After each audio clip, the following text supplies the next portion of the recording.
Marvel. God of Speed. New York City, located on the Atlantic coast of southeastern New York State in America, is the largest city and largest port in America. It is one of the largest economic centers in the world and directly affects the finance, media, and politics of all countries on Blue Star. Entertainment and fashion. It's no secret that in New York City you can find everything that is the most cutting edge in the world. In the early morning, as the golden sun rises, hurried people walk out of their homes with proud faces. As local residents, they have the right to be proud, because they can feel the most fashionable and top-notch products in the world every day. Everything. Even those who just work here naturally hold their heads high when walking, like pilgrims entering a church.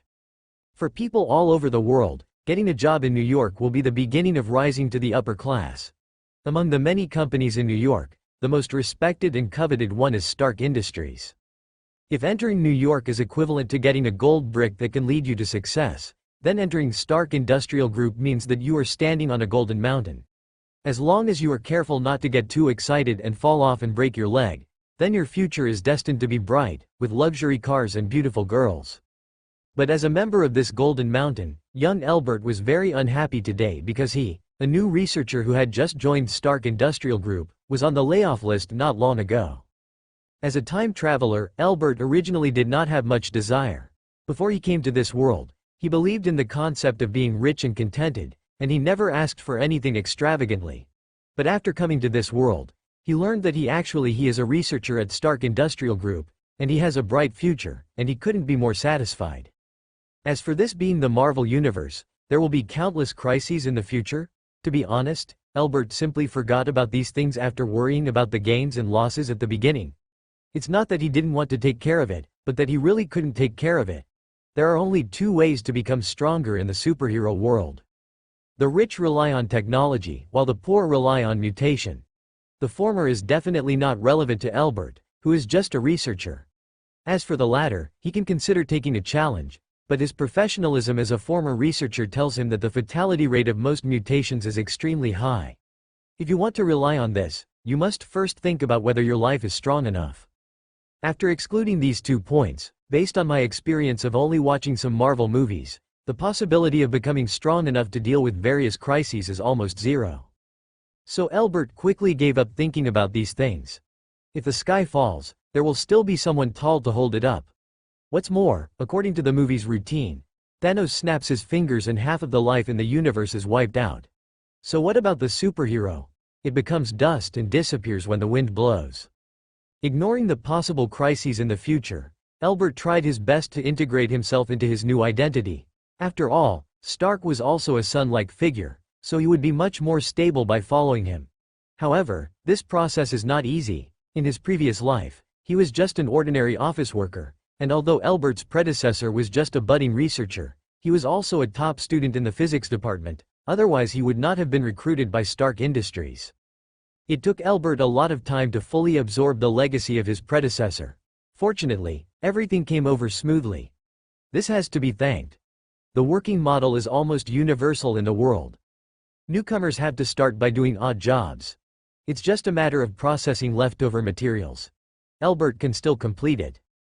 Albert, who had completely absorbed the memories of his predecessor not long ago, was informed yesterday that he had successfully passed the probation period and could officially begin to participate in various research projects of Stark Industry. From then on, he reached the pinnacle of his life. It was really a double blessing. For this reason, he also spent his own money to invite his colleagues to have fun, but when he arrived at the company today, he received a layoff notice. You can imagine how depressed he was. But being depressed, Albert could only pack up his things, receive a relatively generous severance package and leave. There was no reason to argue with a large company like Stark, otherwise the consequences would only be more tragic. Putting the certificate on the table, Albert casually glanced at the colleagues around him. Many of them had expressions of gloating on their faces. Albert could only smile helplessly. Everyone was really pushing him against the wall, even if he had been there yesterday. As enthusiastic as a loyal friend, when I heard the news that he was fired today, there was no one to help him clean up. Hey, Albert, I'm sorry that you have to leave today. It's not your fault. We all know that you work very hard, but the company's decision is not something we can change. I hope you can understand. Bow. the director in charge of the management research department. He took back Albert's ID with a look of regret and comforted him in a low voice. I understand, maybe what I did is not good enough. After all, I just graduated not long ago and I still need to continue to accumulate experience. Putting all his things into the cardboard box, Albert responded with a smile. Although he felt a little unhappy, he didn't. It was necessary to show it here, and besides, Mr. Ball had taken good care of him before, and he was not the target of his anger. It's best if you think so. Although you have been fired from the company, I believe this will be a valuable experience in your life. If you make good use of it, you will get a lot of things. He patted Albert's shoulder with regret. Bauer turned and returned to his office. He had indeed been optimistic about Albert before, but he couldn't change the above opinion. What's more, with so many people coming and going in Stark Industry every year, even he couldn't guarantee that he would be able to secure his position as director. How could he have any leisure? Think about Albert's stay or leave. After passing the inspection and walking out of the Stark building with his small box in his arms, Albert turned around and looked at the splendid building behind him. Well, it was so dazzling that his eyes were almost blinded. Albert quickly turned around, turned his back to the sun peeking out behind the Stark building, rubbed his eyes fiercely, then raised his legs and strode away from this golden mountain in New York. Stark Industries is one of the landmarks of New York City, and various vehicles are constantly flowing here. Albert is not in the mood to appreciate this magnificent view of the capital world, so he hails a taxi and returns to his current home. The fare plus tip is not cheap, but it's still affordable for Albert. Even though he had just been laid off, Albert was not originally in poverty. On the contrary, he still had a small amount of assets. The house in Manhattan was definitely not cheap. Thanks to the inheritance from his predecessor's parents, Albert could still live here safely, with money in his savings account. He also has a 7-digit savings, which is enough for him to live a stable life for a long time, as long as he doesn't wander around. When Albert returned to the room, he put the cardboard box on the table and lay down on the bed. He wanted to sort out his emotions. During this period, in order to quickly integrate the memory of his predecessor, his spirit was a little too tense. This time he was fired. Just relax so as not to leave any hidden dangers. Zitsa, gee. Huh? What's the sound? Albert was lying on the bed and was about to take a rest when he suddenly heard several sounds similar to electric current. He stood up and looked at a table in the corner of the room in confusion. It was where his ex was making electricity at home. In the small experiment area, many unpacked original circuit components were scattered on the table, and Albert didn't have the time to sort them out during this time. I remember that the power here was cut off for safety reasons. Albert got up and walked to the table. He checked the power supply. Sure enough, the plug had been unplugged, but the sizzling electric current sound was still there, and it seemed that it's getting louder and louder. Carefully separating a pile of originals, Albert found a transparent box made of insulating material from which the sound came. He frowned and thought for a while before he remembered where this thing came from. There is a simple electric current transformer in the box, but what is connected to the line is not a normal thing, but a reddish-brown rock the size of a finger file with rugged surfaces. This was a graduation gift given to him by his mentor when his predecessor graduated. It is said that an unusual electric current reaction can be detected on this stone. My predecessor studied this for a while, but there was no result. In addition, I was busy looking for a job at the time, so I just put it aside and only took it out occasionally when I was free. Take a look. Now it seems that this is indeed a special stone.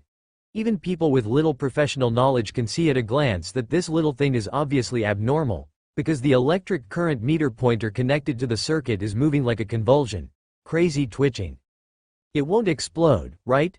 Albert felt a little guilty. If this were on a normal blue star, he wouldn't panic, but this is the Marvel universe. Who knows if this stone is a bomb left by a higher civilization? He had just been fired and was blown up by this thing again, so he would be too miserable. Before Albert could decide whether to throw this thing out, the sizzling electric current seemed to have reached its peak, and a visible electric current suddenly erupted from the reddish-brown rock, and the entire circuit was directly burned. Even the inner wall of the insulated box showed signs of melting. This incident directly strengthened Albert's idea of throwing this trouble away. He did not want to die in such an unclear manner. But before he could make any move, a more powerful electric light burst out suddenly, leaving him no time to think. The box as an insulator had no effect at all this time, and the electric current flowed along Albert's arm. It went straight up and enveloped his whole body in the blink of an eye. Ah! For a moment, intense pain flowed from his whole body back to Albert's head, as if his whole body was on fire. The searing pain accompanied by waves of paralysis invaded his consciousness. Albert desperately wanted to throw it away. He had the stone in his hand, but he didn't even have the strength to move a finger. After 2 seconds, the lightning dissipated and Albert fell to the ground. However, what is surprising is that there is no trace of electric current on Albert's body, as if the electric light just now was just an illusion. The only thing that has changed is the hand he was holding the box in, including the box. Everything has been reduced to ashes, leaving only a broken reddish-brown stone, and a lightning logo flashed on the back of Albert's hand. If Albert were still awake now, he would find that the flashing frequency of the lightning logo is close to his heartbeat rate, and after the two are completely coordinated, the flashing logo disappears, as if the two have completely merged into one, regardless of each other. Just when Albert lost consciousness due to a mysterious electric shock, 5 illusory but extremely majestic figures appeared at the end of the universe at the same time. Originally there was no life here, only endless emptiness. But not long ago, a door appeared here out of thin air. 5 gods and some other beings discovered it, but no matter who they were, they could not shake this door. An ordinary-looking stone gate. After a long period of observation without results, many people gave up and continued to explore, but today it suddenly reacted. After a slight trembling, the electric light wrapped around it began to pass away. After the 5 gods looked at each other, one of them left. When he came out, he just waved his invisible arm gently, and a wave of strong annihilation aura hit the door. Just like the corrosion reaction caused by sulfuric acid dripping on the table, the annihilation wave hitting the door did have a different change, but this change did not last long. A white light rose from the door, which was thin but indestructible. Seeing this situation, the testing gods stopped their movements and disappeared at the same time as several others. Since there would be changes, there would naturally be a result. They had enough patience to wait until the universe came to an end. What's going on? Why am I lying on the ground? The sun has set, and darkness has once again enveloped the land. Thanks to Edison for bringing light to the night, even without the sun, the street lights that are always on all night still give the ability of all people to see things. Albert climbed up from the ground with some difficulty. First, he checked the surrounding environment. Well, the familiar ceiling was still his own home. He had not traveled through time again. This was good news. He glanced at the alarm clock on the other side of the bed. It was already 9 o'clock in the evening, and I had been in a coma for a whole day. Albert tried to move his body and soon felt the numbness that had not completely subsided. This immediately reminded him of what happened before he fell into coma, so he immediately looked at his right hand, which he had grasped before. Only a stone broken into several pieces was left in place of the living box. Am I lucky that I didn't get electrocuted? Seeing that the culprit of everything was obviously disabled, Albert breathed an inexplicable sigh of relief, but soon he felt doubtful. That strong electric shock could definitely easily have killed him, and he still has a slight feeling of paralysis, which clearly shows that this was not a hallucination, so how did he survive? Putting the gravel on the table, Albert checked his body and the surrounding tables and chairs, but his brows furrowed deeper. Black marks appeared around him after a large number of electric shocks, but there were no scars on his body. Obviously not normal. Is it possible that I have an insulating constitution? Or am I directly immune to the damage of electricity? Is this the gold finger that I traveled through time? Albert, who was puzzled, obviously started to think divergently. Since the conventional logic didn't make sense, he started to think about something very strange. Normally, this is not a normal blue star anyway. The existence of Superman has been confirmed. It is impossible for a time traveler to have no ambitions. The reason why he does not pursue more things is not only his personal mentality, but also the lack of strength. The main problem why Albert is willing to accept an ordinary life is that he cannot find a career. The most effective way to become stronger was that during the first 2 days of time travel, he also made various strange shapes in an attempt to find his possible gold finger. The result was naturally a failure. All attempts told him that he had no mutation, no system, and no gold finger. He was just an ordinary person. Therefore, Albert restrained his disappointment and accepted his fate as an ordinary person with peace of mind. But today the experience awakened his dormant desires again, and his thoughts began to diverge, and he even began to fantasize about the future of killing everyone. Thinking of the excitement, he even jumped up and punched forward excitedly. However, at this moment, Albert found that the whole world suddenly slowed down. A strange energy began to spread from his heart to his whole body. The red electric current on his arm suddenly flashed. In just a moment, his whole body followed. The fist rushed out and hit a good quality load-bearing wall. Suddenly, cement blocks flew into the air, and even the steel bars inside the wall were blown away. Ahem, bah, he waved his hand to scatter the dust on the pavement. Albert subconsciously spit out the foreign matter in his mouth, but found that there was nothing.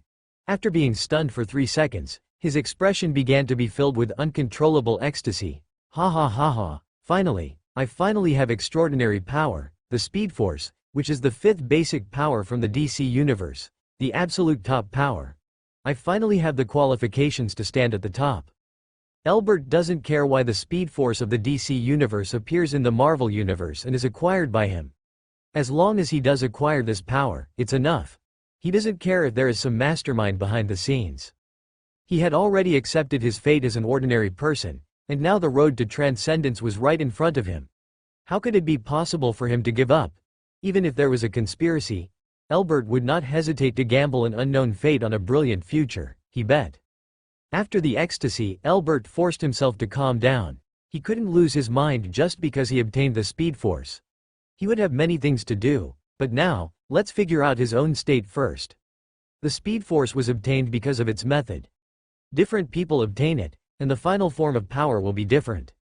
Take the most famous The Flash, Barry Allen, for example.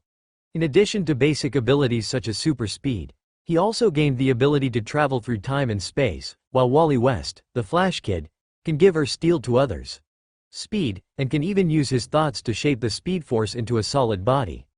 For example, the original The Flash J can slow down his own aging and so on. Lying back on the bed, Albert tried to communicate with the Speed Force. He had to know what kind of ability he had gained. Although no matter what it was, it must be very powerful, but at this time, it was like playing a game and gathering tokens. When I was about to shoot 10 rounds, I felt the same way. This kind of unknown is fascinating. As the red electric current flashed on his arm again, Albert smiled happily. Although there are rumors that the speed of the Speed Force is related to the color, in fact DC officials have never had a similar setting, so Albert does not feel troubled by this color, which is rumored to be the slowest. The communication with the Speed Force was so smooth that Albert himself couldn't believe it. It was like the Speed Force was originally eager to see him. Almost as soon as the red arc enveloped his body, his consciousness sank into a sea of lightning, ocean, and then he saw a door, a stone door that looked nothing special, with a faint white light shining on it. Albert controlled his consciousness and approached the stone door. He wanted to touch it, but was bounced away by the white light. Unwilling to do so, he tried to mobilize the Speed Force to make contact, but he also failed. With no other option, he could only give up and start observing. Soon he discovered that there was a very small gap in the upper left corner of the complete stone door, about the size of a thumb file. Thanks to the high-speed thinking in the Speed Force, Albert recognized the gap almost immediately. The shape was exactly the same as the previously broken piece. The stones are exactly the same. So that's it. Does the Speed Force come from this door? What's behind that door? Albert, who wanted to understand, was even more eager to find out what secrets this door held. But at this moment the ocean of the Speed Force appeared at all. Something happened. An overwhelming crushing sound came, and Albert's consciousness was directly kicked out of the Speed Force. At night, in the incomparably brilliant New York City under various lights, a crimson lightning invisible to the naked eye rushed out. With dazzling brilliance, it drew a long red arc and ran through Times Square in New York. The endless traffic in the lane brought with it a burst of air that blew my hair away, running towards the outside of New York City. Wow, it feels so good. Within the envelope of the red electric arc, Albert ran as fast as he could without any hindrance. He felt that he had never felt so comfortable in his life, plus his whole life. In the oncoming strong wind, the large and small vehicles on the street were like slow turtles. He faced the storm alone, but even the roaring wind was easily left behind by him. Albert was a bolt of lightning cuts through all obstacles in the way. I am the fastest man in the world. With unspeakable joy, Albert stopped in the suburbs of New York. At the moment it was close to midnight, and there was no one here except him, so he could vent his pent-up emotions to his heart's content. Emotionally, when everything settled, Albert found a place to lie down and look at the starry sky, stretching out his hand as if to touch the stars. 200 to 300 times the speed of sound. It's a bit slow. Although there is no precise instrument calculation, Albert can still roughly feel how fast he is. This is due to the extremely fast thinking he obtained in the Speed Force. It is no longer difficult for him to think about problems that only rely on time. At more than 200 times the speed of sound, even if Albert has just obtained the Speed Force, he is enough to take on the title of the fastest in the world. At least on the current Blue Star. Nothing can compete with him in speed, but he still thinks that he is slow. Yes, is he slow? Compared with other speedsters, he is indeed not very fast. As the ceiling of speedsters, Wally West's speed has even reached the terrifying 9 trillion times the speed of light. Not to mention that after he absorbed the speed of everyone on Earth in order to defeat the god of the universe, he surpassed everything in an instant. Speed, this is Albert's role model. However, as a newbie who has just obtained the Speed Force, Albert is pretty good. If you don't have a very specific idea about this speed of more than 200 times the speed of sound, you can refer to the scene of Quicksilver saving people in Apocalypse. At that time, Quicksilver's speed was probably more than 300 times the speed of sound. But now Albert has a speed close to it, which shows how fast he is. But what is my ability? That door seems to have an unusual secret. Albert, who was completely relaxed while lying on the grass, recalled the door he saw in the ocean of the Speed Force. Everything was so clear. Even if he could remember every pattern on the door clearly, it was of no use. After being kicked out by the Speed Force, Albert tried a few more times, but he couldn't get even close. But his connection with the Speed Force told him that as long as he used the Speed Force to push open the door, there would be a huge amounts of harvest. For this reason, Albert must improve his control of the Speed Force and increase his speed to a higher level. This is not only to figure out what is behind the door, but also to prepare a possible back road for himself. In his previous life, Albert didn't know much about the Marvel world, but he had seen the 3 big Avengers Alliance movies. He remembered clearly the scene when Thanos snapped his fingers and wiped out half of all life in the universe. He didn't have a choice before, but now he has. He would naturally give it a try if he had the Speed Force, but if he really couldn't stop Thanos, he would need a way out. If Albert doesn't want to gamble on half the probability of survival, then that door is one of the possibilities. The Speed Force comes from the DC universe, and his Speed Force comes from the fragments of that door. If there is no connection between the two, he wouldn't believe it even to death. Maybe when the time comes, Albert can use that door to go to the 600th world and avoid that disaster. In order to achieve this goal, the first thing Albert needs to do is make money. That's right, it's about making money. The speed of money consumption of an extraordinary person and ordinary people is definitely different. Before, Albert thought that his savings were enough, but now it seems that it is too little. Let alone 1 million, it is 100 million. It is estimated that it cannot withstand his consumption. All kinds of professional equipment are worth a lot of money, not to mention the related research that may be conducted in the future. They are all bottomless pits. Without money, it is basically difficult to move forward. Not to mention increasing the speed, just to supplement the calories consumed during normal use, it is a huge sum of money, of food expenses. In this way, Albert had to make changes. At least just being a researcher would definitely not work. He would have to find ways to get more money, make some inventions, or seize the opportunity to make a fortune in the stock market, and then start a company of your own. Or you can do both at the same time. Invention is not an easy task, especially making valuable inventions, but Albert has extremely fast thinking and has more time to understand and analyze than the average person. He only needs to find the right direction, which may not necessarily lead to success. If you can't succeed, you still need to give it a try to know the result. As for the latter, it's easy, just wait. Stark Industry is an opportunity. Tony Stark is still just a playboy. It will probably be a long time before he becomes Iron Man, but Albert knows what will happen, so this is an opportunity. Just one time is enough for him to make money, earned a lot. Standing up from the grass, Albert stretched out his hand and pointed to the shining stars in the night sky, opened his palm and shook it fiercely. From today on, I, Albert, will become one of you, and I will definitely become the most dazzling one. Quickly please bear witness to this. The red electric arc flashed, and Albert disappeared under the starry sky. The electric light that only passed by in an instant seemed to leave everything in the world far away. New polymer materials, the gospel of aerospace technology. It can be harder than steel and as soft as polyester, a magical creation. The fired scientist, the genius who will never be buried, he is Albert. You did a good job, but this last one is a little bad. I don't intend to have any conflicts with Stark Industries. Carl, we can't afford to cause this trouble. It's the same for you and me. Albert said a few words. 2 newspapers and periodicals are placed on the table. They all belong to America's famous scientific and technological publishing house, and they all describe the same thing in an exaggerated tone, which is a new synthesis material called a parasol. Just like its name, this material has extremely strong thermal insulation and is not easy to burn.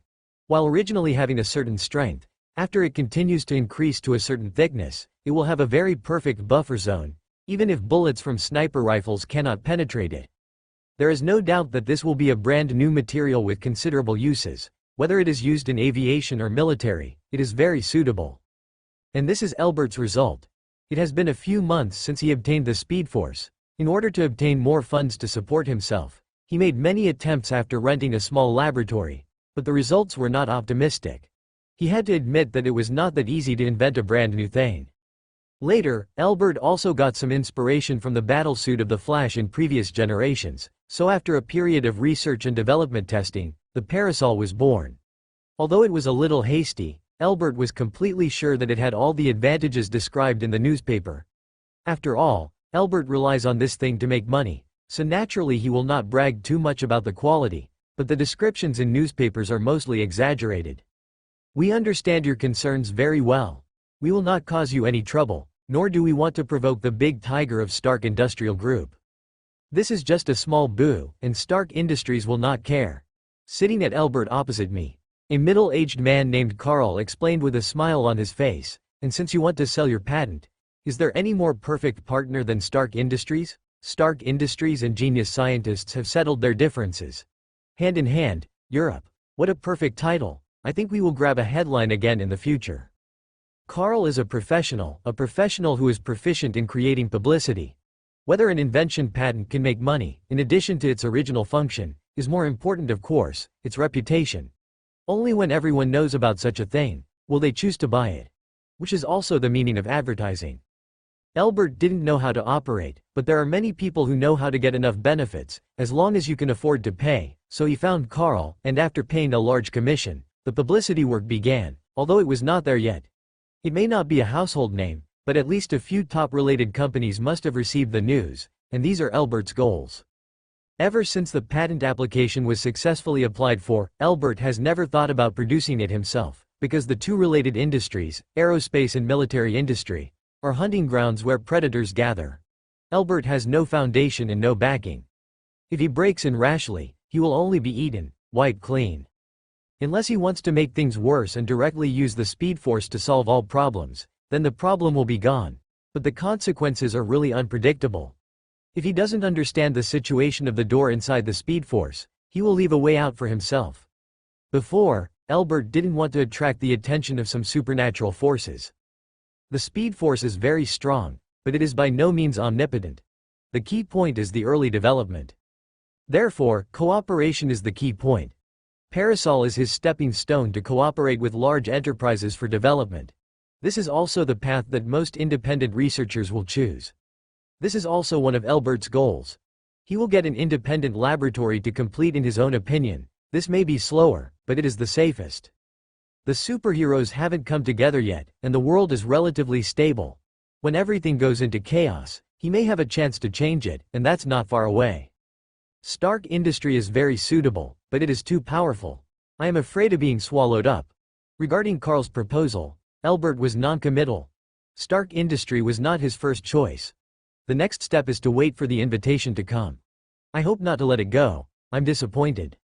You can rest assured that according to our publicity, someone will contact you soon. As long as the contract is signed, we will not let the customer's money go in vain. Carl said with strong confidence on his face. They have been in this business since his father, and they have accumulated a very broad network of contacts. They never fail in any task they take on. This is why Albert chose them. Money is not an issue. The question is whether they can achieve their goals. The two chatted for a while, and then Carl packed up and left. Albert swept aside the newspapers and periodicals, opened his notebook and began to browse the latest news. Carl said something wrong. He would not receive the news soon. Instead, they had received the news a long time ago. This group of capitalists were like sharks in the deep sea. They got the specific information long before the newspapers were printed, and then they rushed over like sardines to see what was on the mailbox. A series of message prompts shows how enthusiastic they are. The technological level of the Marvel Universe is not low, and is even better than that of Blue Star at the same time. Logically speaking, even if Albert's new material is indeed valuable, it will not cause such a big commotion. But is it possible? One problem that cannot be ignored is the technology monopoly from the top, especially the leading companies headed by Stark Industries. Ordinary companies have no chance to come into contact with some amazing things, not to mention that Albert has solved the concept and R&D problems by himself. To obtain the patent, he only needs to set up the production line, which is extremely difficult for most small and medium-sized companies. Friendly, they have no monopoly ambitions. As long as they can obtain authorization, it is enough. Albert blocks these companies without saying a word. These are not his cup of tea. What really meets his requirements is. As expected, you're here, Hammer Industries, haha. Looking at the signature of one of the emails, Albert smiled happily. Hammer Industries, like Stark Industries, is a military-industrial enterprise and has close ties with the military. It can also be said that Hammer Industries is one of the spokespersons of the military. Unfortunately, even if it has the support of big bosses behind it, it cannot defeat Stark Industries, the son of destiny. Original's market share has been squeezed very hard.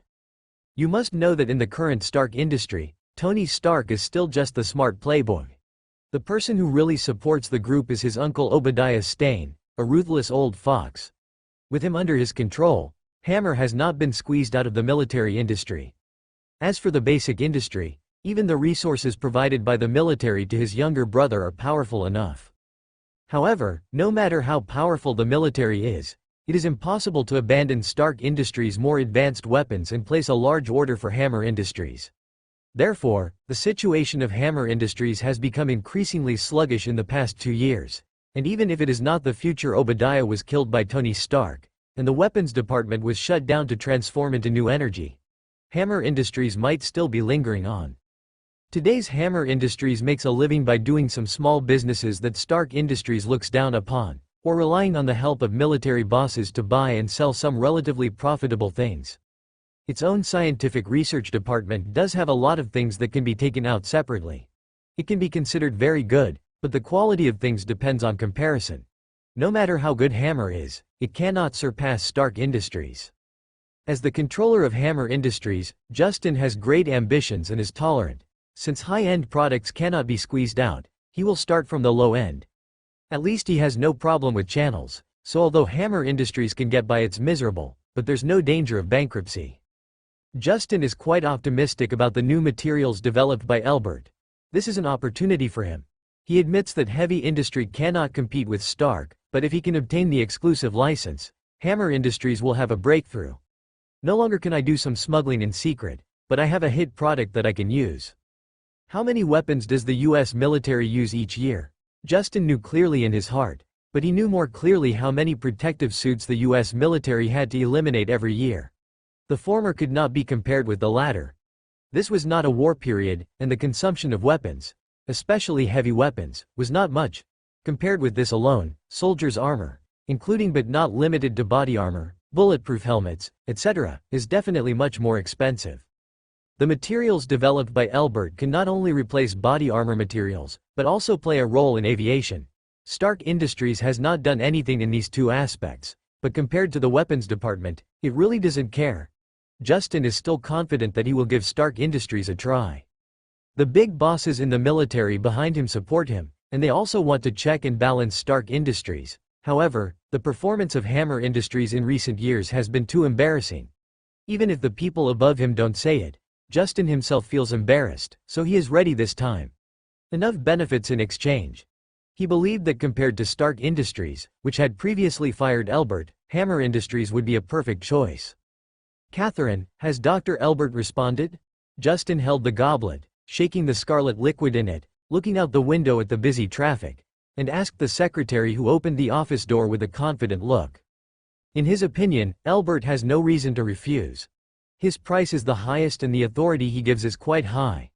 No one will refuse his request.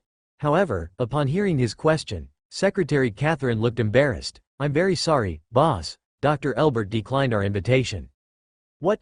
Why?" Justin's leisurely movements suddenly stopped, and his suddenly clenched palms almost spilled the sloshing red wine. But he didn't care about red wine. Even this glass would cost more than half of an ordinary office worker's month's salary, compared to red wine. He was still more concerned about why Elbert refused. Did Stark Industries take action? Didn't that old fox Obadiah always look down on this industry? "No, boss." Although Stark Industries did send out invitations this time, the specifications were of the lowest quality and they couldn't compete with us at all. Dr. Elbert chose Osborne Company. The secretary saw that Justin's face turned ugly and hurriedly explained, while spreading the documents in his hand in front of Justin. "Osborne? Is there such a company in the military industry?" Suddenly hearing such an unfamiliar name, Justin frowned. But as the secretary handed over the documents, he understood. It turns out to be Norman Osborne. "If you're not a biotechnology company, why are you getting involved in this matter?" Justin had heard of Osborne Industries and even met its chairman Norman Osborne not long ago. As a military collaborator, the two had little friendship. He only knew that Norman seemed to be cooperating with a general in the military, is conducting a study on human strength, and there is no reason for him to be related to Elbert. After carefully reading the documents handed over by the secretary, Justin's brows furrowed even more tightly. The conditions offered by Osborne Company were indeed good, but they were still somewhat inferior compared to him. He couldn't figure out why Elbert gave up his offer and chose to cooperate with Norman Osborne. "Mr. Justin, do we need to take action?" Seeing that Justin's expression gradually softened, Catherine also breathed a sigh of relief and asked cautiously. "No, no need, let's forget it this time." Justin closed the file and finally gave up thinking. Since the matter was a foregone conclusion, it was useless to think about it anymore. The size of Osborne Company is not bad, plus also having a military background, he was unable to put pressure on Norman, which would lead to a series of problems. It's not worth it for Elbert. If you miss the opportunity, you will miss it. If the military is dissatisfied due to internal fighting, it will be really serious. Send a letter to Mr. Norman Osborne for me and ask if he can send the new material to me, of patent sharing. Hello, Mr. Osborne. Hello, Dr. Elbert, I'm glad that you can accept my invitation. You must know that when I decided to invite you, I didn't expect that you would really choose Osborne Industries. After all, whether it is Stark Industries or Hammer Industries, the conditions are no worse than ours, and their main projects are closer to your patents. In the Osborne Collective Building, the chairman's office, Norman met Elbert in person. After the two greeted happily, Norman warmly invited Elbert sat down with a warm smile on his face. "You are wrong. The salary of Hammer Industries is indeed very good, but Stark Industries does not look down on my patent. They only offer a very ordinary salary. I don't want to be expelled by them again." After taking the coffee sent by his secretary, Elbert thanked him and said, "As for why I chose Osborne Company, it was because of curiosity." "Curious?" Norman sat up straight, with a somewhat surprised expression on his face, just like when his secretary told him before that Elbert chose to cooperate with Osborne Company. This was indeed unexpected. "Yes, Mr. Osborne, you know that as a scientific researcher, we always have a lot of curiosity." Norman agreed very much with Elbert's statement. He is not a guy who just sits in the office and doesn't understand anything. He is originally at the forefront of biological research, one of the top people. Companies including Stark Industries and Hammer Industries. I understand that they choose to invite me. But only you. Osborne is the only company. Being in the field of biotechnology, this surprised me very much and also made me very curious to understand why you chose to invite me, so I came. This is really unexpected. After hearing Elbert's reasons, Norman didn't know how to answer, but he was still glad that he handed over the invitation letter instead of giving up because he thought it was impossible. The main business of Osborne Company is indeed biotechnology. His research is currently in its infancy, and the military also strongly supports it, so he does not really need Elbert's patent to contribute to Osborne Company's research, but Norman lacks money, very short of money. Even with the military's investment, He persuaded the company's directors to invest a large amount of money. However, as the person in charge of the project, Norman knew very well how huge the cost of continuing the research would be. It was simply a bottomless pit. But Norman couldn't give up, not only for his career, but also to solve the genetic disease in his family. He was not young himself, but he didn't want to see his son Harry also suffer from the genetic disease. So he has to complete the research no matter what, and for this he must ensure sufficient sources of funds. This cannot just rely on investment from others. He must ensure that he has a source of funds of his own. Seeing Elbert's patent coming out, Norman was keenly aware that this was an opportunity. He also had military channels. As long as he got the patent, he would not worry about sales, and through this, his relationship with the military would become even closer. This was an opportunity to kill two birds with one stone. After repeated hesitation, Norman still offered a very generous offer. With the idea of giving it a try, he sent it to Elbert's mailbox.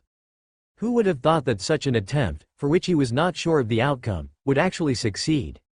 This made Norman feel a little high-spirited. As the saying goes, everything is difficult at the beginning. Now, not long after the research started, he received such good news. Does it also indicate that future research will be smooth sailing? Norman was not a superstitious person, but he was still a little happy when encountering this situation. At the same time, he was even more optimistic about Elbert, the young man who brought him good luck. Dr. Elbert, Osborne's main business is indeed biotechnology, but this does not mean that we will not be involved in other fields.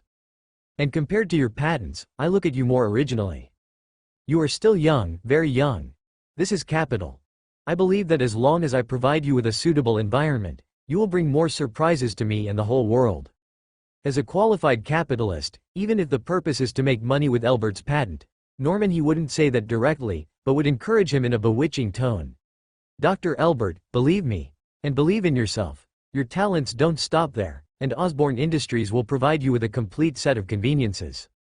Really, Mr. Osborne? Do you really believe that I can do better? Elbert looked at Norman with excitement, as if he was seeing his only confidant in his life, and then lowered his head unconfidently. But Mr. Osborne, I think my ability may not be enough to meet your expectations. No, Elbert, please allow me to call you this. You have to believe in yourself.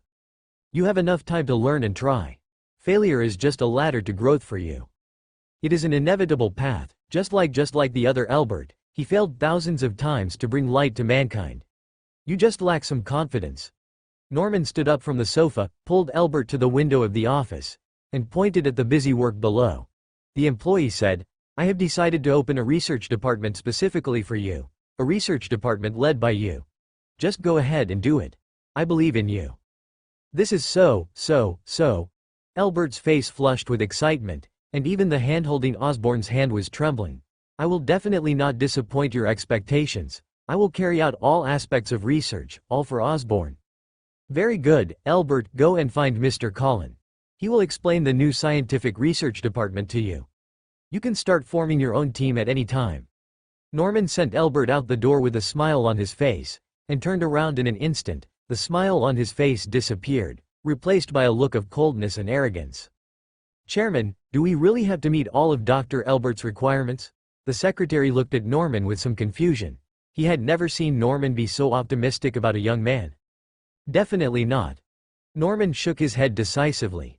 What he cared about most was only related to his family's scientific research plan, so how could he fully support Elbert's research?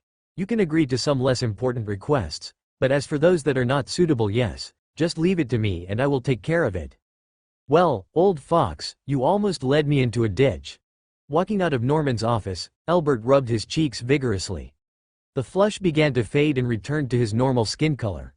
But it's okay for me. My acting skills are also good, so I can rest assured to study and wait for the results. Norman couldn't fully support Elbert's research, and Elbert wouldn't be stupid enough to believe Norman's lies. It was just a lie. He wasn't sure whether Norman would believe what he said, but that didn't matter. Now the purpose has been achieved. The head of the new research department, he has a pretty big name, but I don't know how much power he actually has. But thinking about it, I know that it is impossible to really let him be responsible for everything. Then Norman will really be a fool. Although the materials may make money, the value is not that great. Elbert doesn't care too much about how much power he can gain. This is not the purpose of his coming to Osborne, or his purpose in the beginning was nothing at all. It would be too slow to develop as a department head. The department head is just a springboard. When it comes to capital accumulation, what can be faster than directly swallowing a ready-made large enterprise? Albert doesn't mind taking a step too far as long as it doesn't involve certain bottom lines. At first, Albert's target was Hammer Industries, and Justin jumped over as he expected. If it goes according to plan, Albert will naturally settle in Hammer Industries. Unlike other companies, it seems that Justin is in charge of Hammer Industries, but the real ones who speak effectively are the military bosses behind him. This creates the problem is, as long as he shows enough value, Albert can bypass Justin and make a deal directly with the military. It is not difficult to even directly replace him.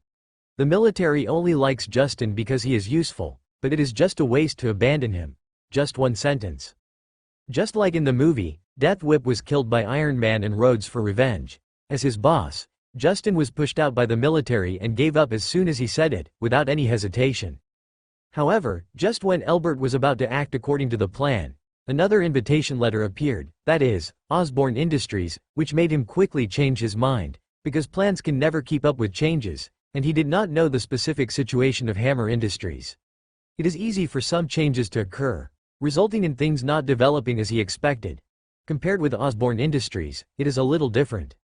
At least Albert knows that Norman Osborn may be the first big villain Spider-Man faces, the Green Goblin, and the genetic disease in Norman Osborn's family, which gives him room for manipulation.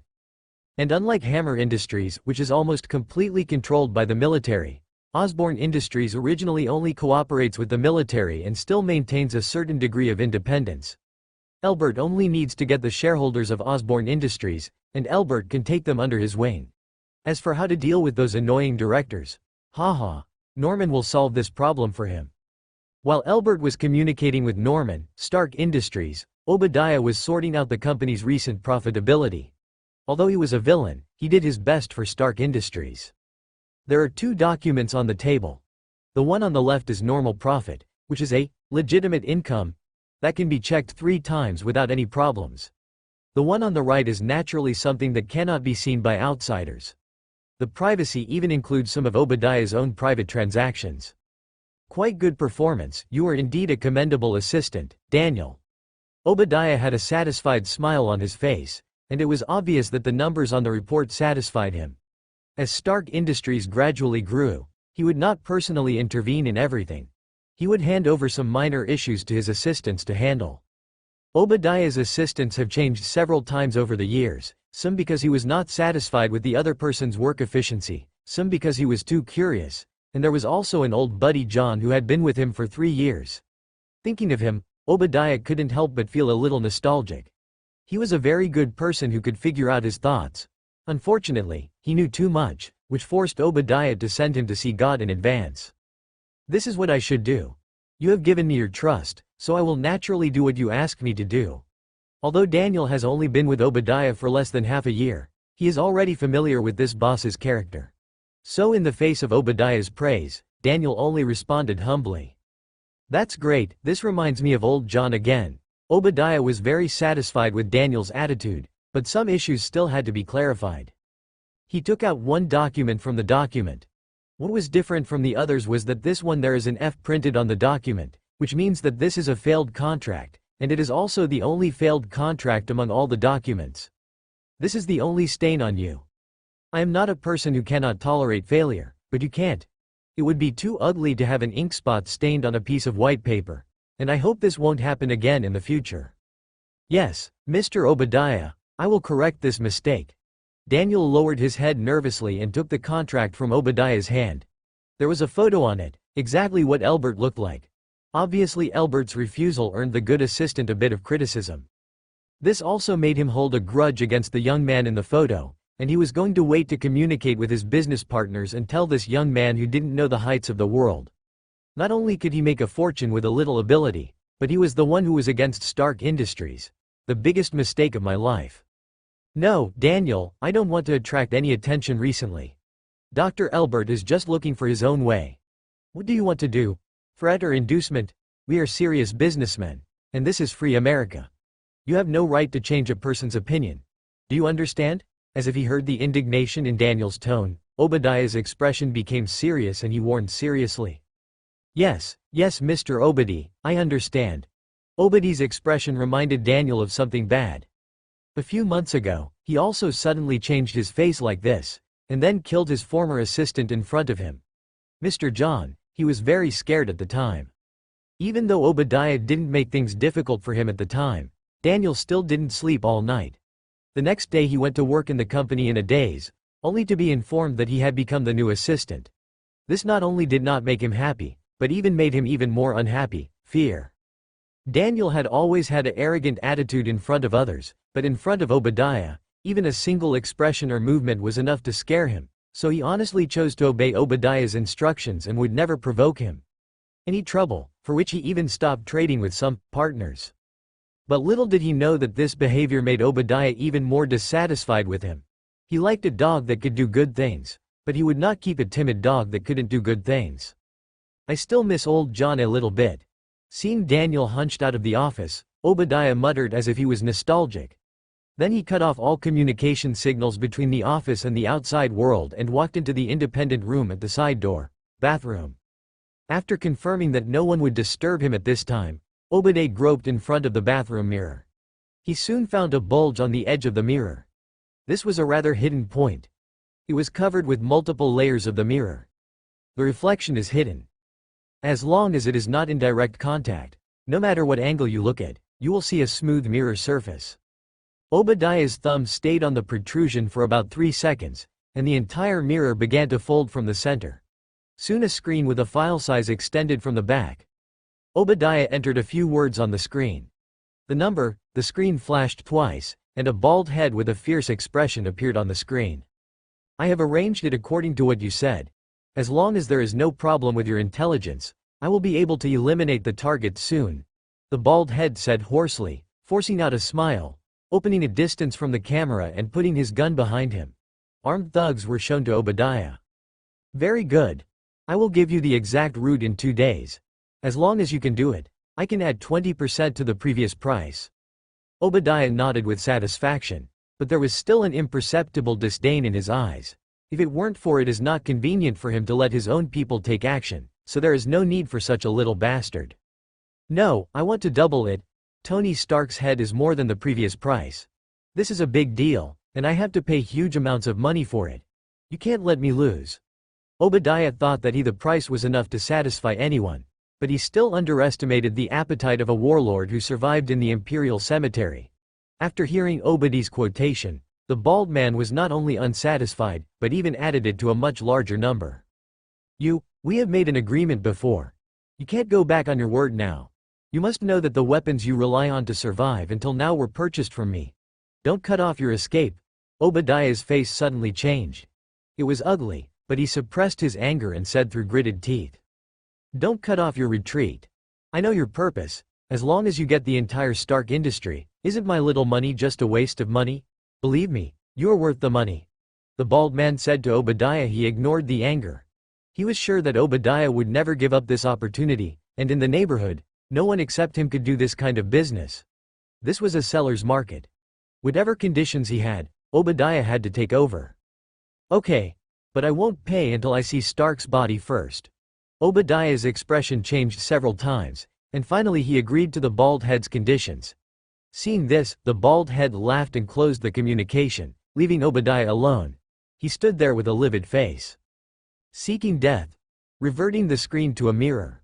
Obadiah laughed disdainfully. He had never been prepared to pay. Baldhead's blackmail behavior could only make Obadiah decide to make his death a little more miserable. It is indeed difficult for his people to take action to solve the Tony Stark matter, but to get rid of the thugs who killed Tony Stark, it is perfect for him to take action. It will cut off the evidence and also be a good opportunity to win people's hearts. When the time comes, taking over Stark Industries is also much easier. Thinking of Tony, Obadiah's face looked a little regretful. Like his father, Tony was a genius. Obadiah had to admit that his management only accounted for a small part of Stark Industries' success today. The weapons invented by Stark is the real key. Sometimes Obadiah wants to dig out Tony's brain to see how he is different from ordinary people. There was once a design problem. He asked nearly half of the staff in the research department to work overtime and calculate for a month, but failed to solve the problem. As a result, Tony only spent an hour. Not only did he solve the problem, but he also made improvements to the original design. After optimization, Stark Industries made a lot of money after that product was launched.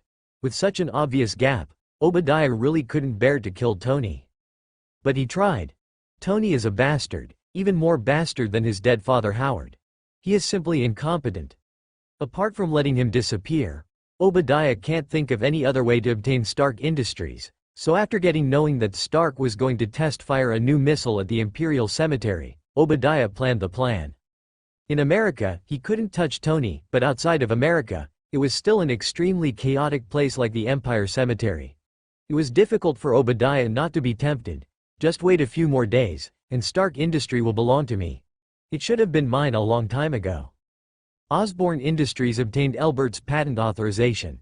Norman spent some time confirming the properties of the material and began to ask the designer to come up with several feasible samples. In the past 2 days, Norman would basically go there in addition to being in his own laboratory. Looking at the test results of the finished product, everything is perfect. After watching the demonstration, the military people also expressed that they would buy in large quantities. Everything seems to be on the right track, heading towards the successful end. What has Dr. Elbert been doing recently? Norman, who was busy, finished processing the backlog of documents and then remembered Elbert, who he had left aside. He hadn't paid much attention to it in the past 2 days, hoping that nothing would go wrong. Yesterday, Mr. Collins submitted a copy of the funding and related materials applied for by Dr. Elbert. I checked it and found that they were all relatively common things, so I approved it. The secretary pulled out a copy from the pile of documents and handed it to Norman. Because Norman has been in the laboratory for a long time, the secretary has a lot of power. She has the right to make decisions as long as it does not involve fundamental issues. Well, you did a good job. Keep Dr. Elbert steady first. When this period of time is over, I will personally arrange his work. After scanning the numbers on the document, Norman nodded secretly. This Elbert is quite sensible. He didn't cause the lion to open his mouth. Otherwise he might have to use some extraordinary measures, and everyone might not look good by then. I understand, Chairman. Is there anything else that needs to be dealt with? The secretary knew clearly, and she had a good idea of how she should treat Elbert in the future. It's okay, you can go do your own thing.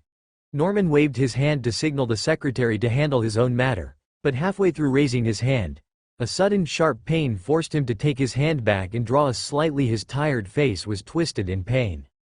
Chairman, are you okay? Do you want me to call the doctor? The secretary was about to open the door and go out. When he saw Norman's condition, he hurried back and asked worriedly. No need. This is an old problem. I just need to relax myself. Go out and don't let anyone come in and disturb me. Covering his right arm, Norman slumped on the armchair and endured the pain to ask the secretary to go out. Please pay attention to your health. Seeing this, the secretary didn't say much, and walked out honestly. She was able to gain Norman's trust precisely because she never hesitated to listen to Norman's words, even now. There was obviously something wrong with man's condition, and she did not choose to stay against Norman's wishes or call a doctor. After the secretary left, Norman couldn't help but scream in pain. He opened the sleeve of his right arm and saw what should have been a normal skin color. At the moment, he found green spots. There was a posture of being connected together, and what was more serious was inside his arms. Norman felt that there might be something wrong with his bones, and he didn't dare to move his arms easily. After enduring this for almost a quarter of an hour, Norman's face softened, but the green spots on his arms seemed to be denser, which made his face, which was pale due to pain, instantly turn livid. What's going on? It's only been 2 months since the last checkup. It's impossible for the attack to happen so soon. It seems I have to go for a review. Norman put down his sleeves. The disease inherited in the family is like a curse. It cannot be treated by any known means.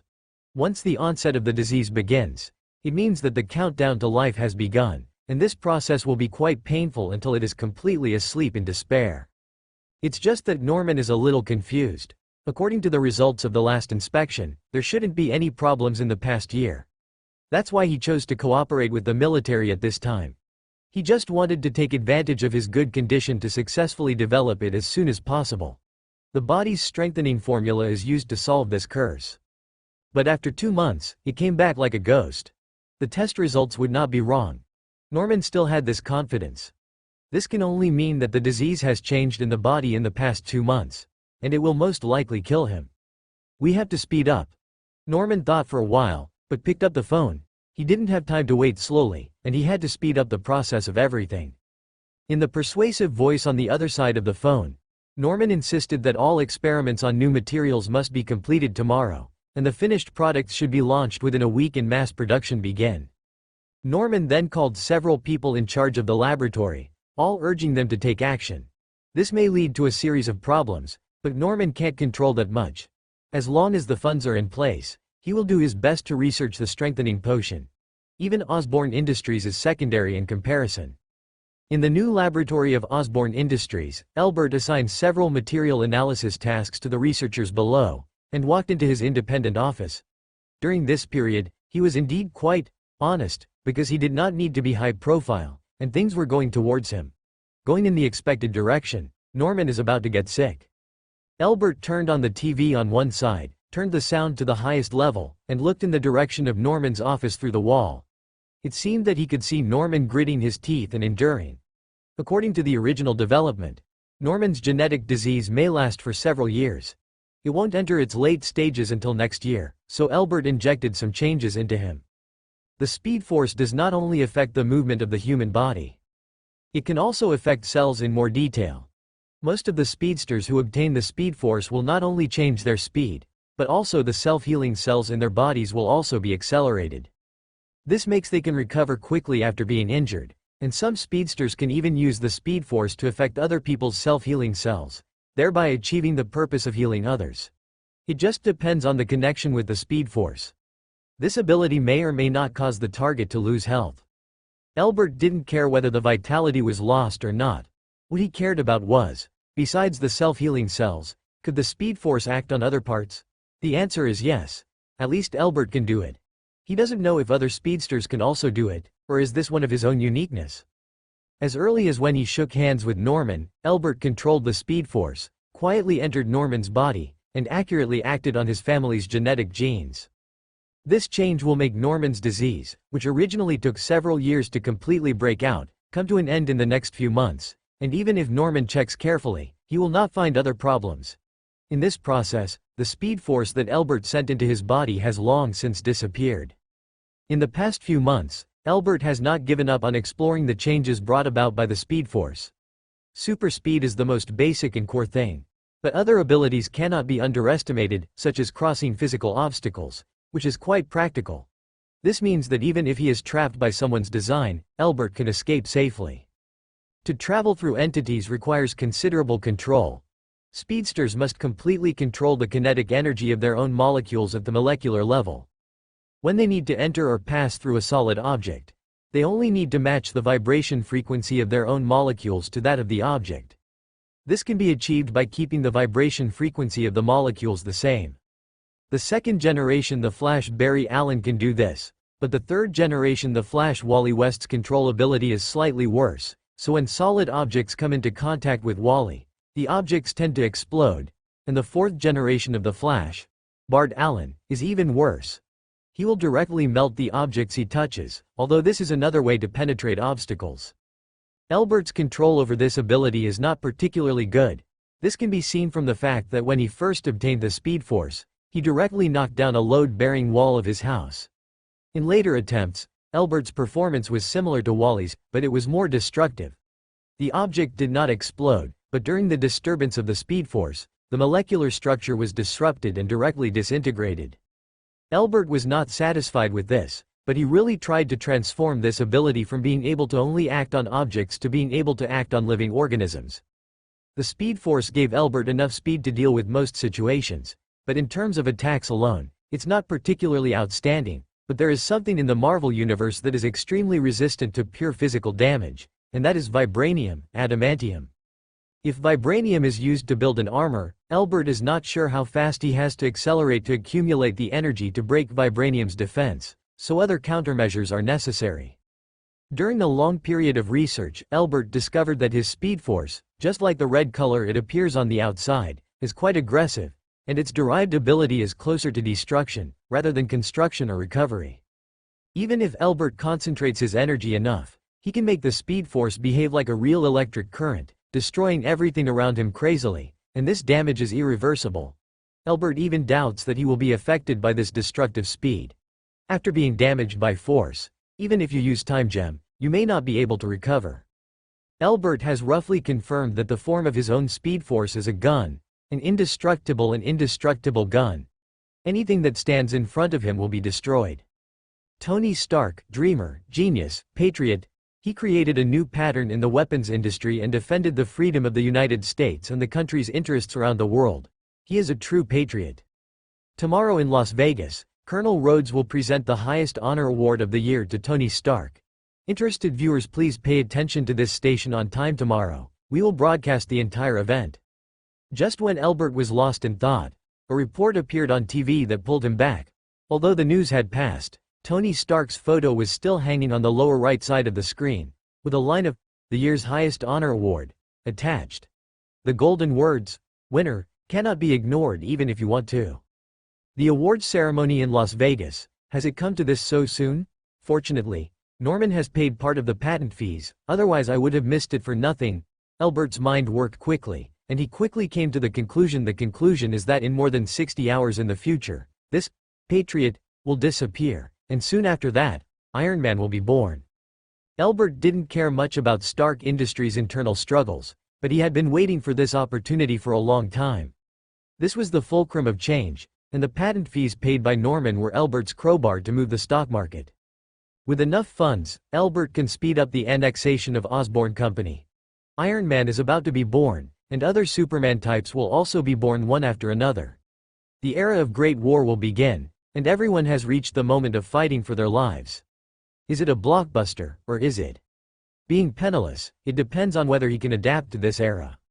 Speaking of which, if I annexed Osborn Industries and then directly destroyed all the original experiments, would Spider-Man still be born? Elbert thought thoughtfully. He had no intention of getting involved in the birth of Iron Man.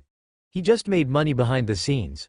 Well, because he has not fully adapted to this world, and if he intervenes directly when OAA may exist, some unexpected situations may occur. But it's different for other heroes, such as Spider-Man. Elbert can eliminate the root cause of Peter Parker becoming Spider-Man, so what will be the result? Will Peter Parker be a normal person from now on? Or will another spider bite him and turn him into Spider-Man? This is a feasible experimental question. Elbert feels it is necessary to test whether the world will respond to his influence.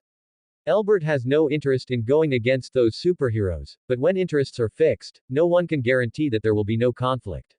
You want cake and I want cake too. What should I do if I can't convince the other party? It's definitely a fucking fight. Whoever wins the fight will still be reasonable with you. The superhero can basically be regarded as the biological son of the Marvel Universe. Once there is a conflict, it will inevitably cause some turmoil. Elbert has to determine the file size of this turmoil through testing. If it is not too serious, then he can let go a little bit. But if it's a Dimension Lord of Dormammu's level who can directly block the door, Elbert still thinks there's nothing wrong with keeping a low profile. We can try the Iron Man thing. Well, then I have to take 2 days off. In addition to heroes like Iron Man, maybe the villain can also try it. Elbert smiled, and he was surprised by what Norman did. It was not a kind of temptation, but it was not shown openly. He just pushed it secretly. The Osborn family's genetic disease will attack sooner or later. Elbert only speeds up the process, rather than directly going against the trend. And compared to superheroes, most villains seem to be unpopular. Even if they may have an impact, the consequences will be much smaller. As for whether there will be any problems if Spider-Man lacks an opponent like Green Goblin, definitely not. Since Spider-Man can be born in this situation, villains will naturally be born to replace Green Goblin. This world revolves around the heroes, not the villains. Thinking of this, Elbert got up and turned off the TV, and was about to leave Osborn Industries directly. Norman did not arrange any research projects for him. And although it was a new research department, the number of researchers under Elbert was pitiful. In the initial stage, except for simple analysis work, the conditions were not even better than the temporary laboratory Elbert rented before, except that it did not cost money. "Dr. Elbert, I'm about to go find you." As soon as Elbert walked out of the office, he saw Deputy Director Colin walking over with a folder. He was arranged by Norman in the name of his assistant, but in fact he was naturally here as a constraint, restricting Elbert, so even if Colin had a smile on his face, Elbert always felt that he was looking at himself with suspicion and an arrogant attitude. This is not because of Elbert's persecution hallucination, but the reality he saw from the perspective of the Speed Force. Some speedsters' thoughts will also accelerate due to the Speed Force. This is by no means a pleasant experience. Sometimes it can be useful, but spending months or even years listening to someone say a word is not something worth trying. Therefore, most speedsters will slow down their thinking when it is not necessary. The same is true for Elbert, but sometimes he will also use this speedy thinking to observe the people around him. From this perspective, no secret can be hidden. Unless that person can deceive himself first and truly reach the state of being no different from ordinary people. What's the matter, Colin? I'm just about to go back and deal with some personal issues. Elbert doesn't mind if someone restrains him. If he were Norman, he would behave the same way. This is definitely, but he hates Colin. Attitude, so there is not much emotion in the tone. The chairman has a document for you to sign. It was this familiar tone again, which made Colin's expression slightly distorted. He hated Elbert's indifferent tone, which made him feel like he was being ignored. Disdained. How dare he talk to me like this? He's just a puppet. As long as I say a few words in front of the chairman, he has to pack up his things. Asshole, does he really think he is an indispensable genius scientist? Just wait for me? Oh, give it to me. The change in Colin's expression was clearly seen in Elbert's eyes. Ever since he spoke in a similar tone for the first time, he had noticed that Colin would be particularly angry. Seeing this, Elbert would tease him like this every time, and it still felt interesting after a long time. Colin tried his best to hide the change in his expression. When Elbert looked down at the document, he turned his face and took a deep breath before putting on his false smile again. This is the quality certification license for the new type of armor. I remember that according to the testing progress, I should confirm it after 3 days. Is it so soon? The document is not a big deal. It roughly means that the materials he authorized have been produced. A qualified product was produced, and Elbert, as the inventor, said that this is indeed a pretty good method of use. Osborne Industries has done a very good job, etc., and it is just to prepare for advertising. The security test has been completed. Don't you need me to take a look? From this document, Elbert could already see Norman's urgency. This was too fast. Not to mention completing all the tests. Half of them would be good. Why he was so eager to sign it and put it into production.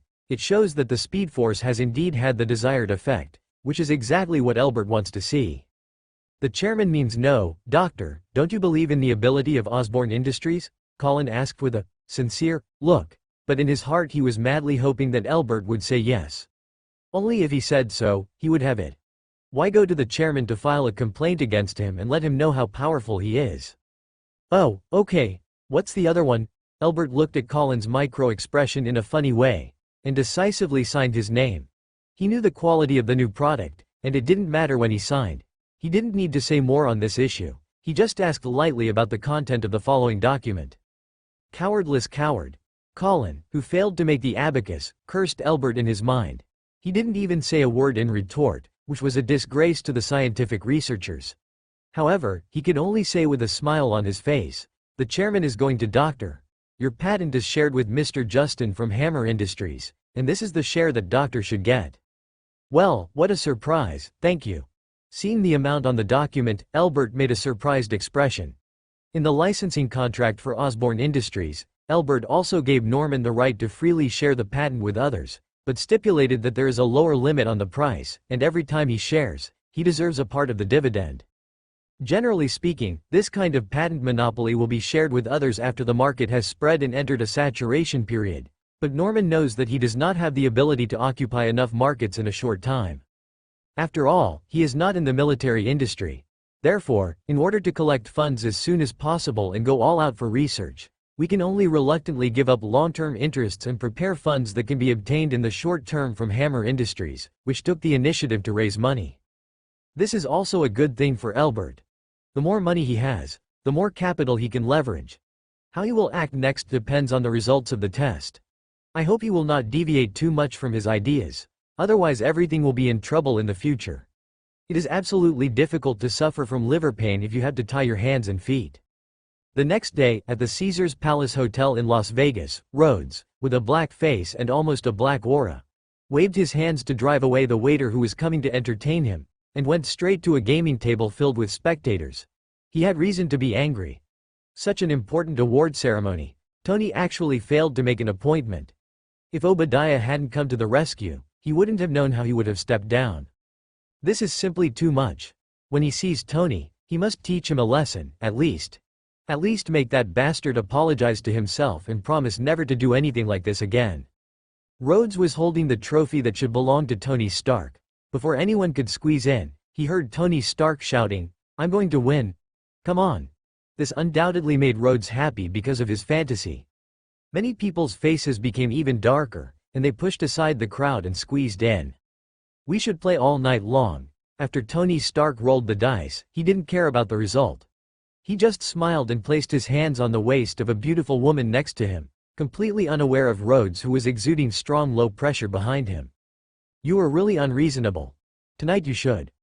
Rhodes forced his way between the two of them, and was about to scold Tony to let him know how much he had done, but unfortunately, in front of this romantic man, Rhodes what he said made no sense at all. "Oh, this is unbelievable. Do they insist on you coming to present the award to me?" Tony said, pretending to be surprised. His hands not forgetting to wrap around Rhodes' burly figure and move slowly over the beautiful woman's body. "No, no one forced me, but they told me that you would be deeply honored if I came to present you with an award." Rhodes nodded slightly and unconsciously followed Tony's question, completely forgetting about it. "You need to teach him a lesson before you kill him." "Definitely, I'm definitely honored, because it's you who is giving me the award." Tony looked at Rhodes's face getting closer and closer. He really wasn't in the mood to continue flirting with the beauty, so he could only let go of his hands holding the beauty and said, "What? When will you give me the award?" "Here, I'll give it to you directly." After speaking, Rhodes directly raised his hand and handed Tony the crystal trophy that should be accepted on a more grand occasion. "Here it is, this will save you a lot of trouble." "Oh, I'm sorry." Tony shrugged his shoulders. Obviously he didn't expect Rhodes to be so straightforward and bring the trophy here, so he could only accept the trophy and apologize. "It's okay." Rhodes obviously didn't hear Tony's perfunctory apology. He shook his head slightly and was about to say something but was interrupted by Tony's next action. "Please help me take a look. This is really special. I really don't have this thing at home." Tony smiled and handed the trophy to the beautiful woman before, continued to bend down, pushed the chips on the table up, and then picked up the 2 dice. "Come on, let them give me some luck. Help me." Below. Holding the dice in his fist, Tony straightened up, then extended his fist to the mouth of the beautiful woman holding the trophy and said with a smile, waiting for the beautiful woman to wink and finish blowing. Tony put his fist in front of Rhodes' mouth again. "You want some too?" "I never blow air into a man's dice."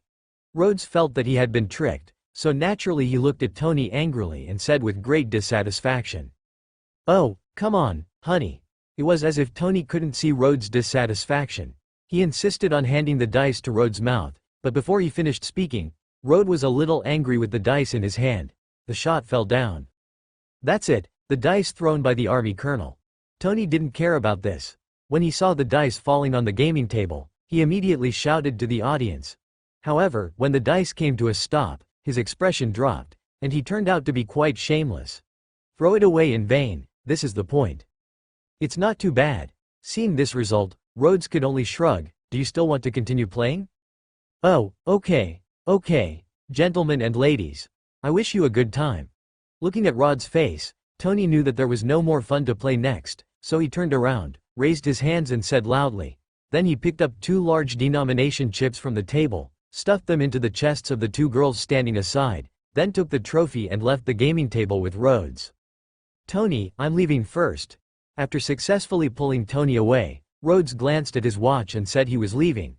However, he felt that there was something he needed to remind Tony. Don't be late tomorrow. Yes. The insincere perfunctory made Rhodes quite helpless. However, this was not the first time he saw Tony, so he had to leave first. Otherwise, he didn't know whether Tony would be late, but he might be in trouble due to lack of sleep. Be late. Hey, what is Caesar's belongs to Caesar, come and take it, Caesar. After sending away the nagging Rhodes, Tony saw 3 actors on the side, one of whom played the role of Caesar, and Tony handed over the trophy directly. And then walked out of the hotel door directly, leaving the actor with a confused look on his face. The moment Tony stepped out of the door, the whole world stopped, and a red lightning flashed through the crowd and appeared in front of him. Tony Stark, Iron Man, first meeting, have a nice journey. The next second, the world returned to normal. Tony subconsciously turned his head and looked in one direction. He didn't know if it was an illusion. He seemed to see a red shadow, but he wasn't sure. When he concentrated on looking for it, he couldn't find anything anymore. Tony, who thought he was dazzled, walked to his car surrounded by bodyguards, opened the door and was about to get in, when suddenly a female voice came from behind him. "Mr. Stark, please wait a moment." Stark paused and did not look directly at the direction of the sound. Instead, he turned his head slightly and looked at the bodyguard beside him. After following Tony Stark for so many years, the bodyguard naturally knew what his boss wanted to ask, and replied without hesitation, "He has a good figure, on point." After hearing the satisfactory answer, Tony immediately put on a smile on his face and turned towards the beauty. It seemed that there was a big battle waiting for him tonight. Oh, it only took 68 seconds to turn back and forth, which is not bad. Albert pressed the pause button on the timer at his residence in Manhattan, New York, looked at the time displayed on it, and nodded happily. The distance from New York to Las Vegas is close to 4,000 kilometers. A direct flight usually takes more than 5 hours, and a round trip takes 10 hours. However, Albert only took a little more than a minute. During this time, his speed was even faster. There is some improvement, and even without special training, the speed will naturally increase. This is a good signal, but also a not so good signal. The closer the connection with the speed force is, the faster the speedster will be. But if the connection is too close, it will form a tug of war. Once the speed force is crossed, if that line is crossed, Albert may be completely pulled into the speed force during a certain run. Just like Wally West, the third generation of the Flash, was imprisoned by the speed force. It's just that Wally has his girlfriend Linda as a basis of faith. Even if he is pulled into the speed force, he can still pursue his lover and return to the real world. Albert doesn't have a lover. He has been a purebred single in his previous life. This method is suitable for him. It doesn't work for him, but even if the speed keeps increasing, it is still far away from the speed of light. By the time it reaches the speed where it may be pulled into the speed force, who knows how long it will be.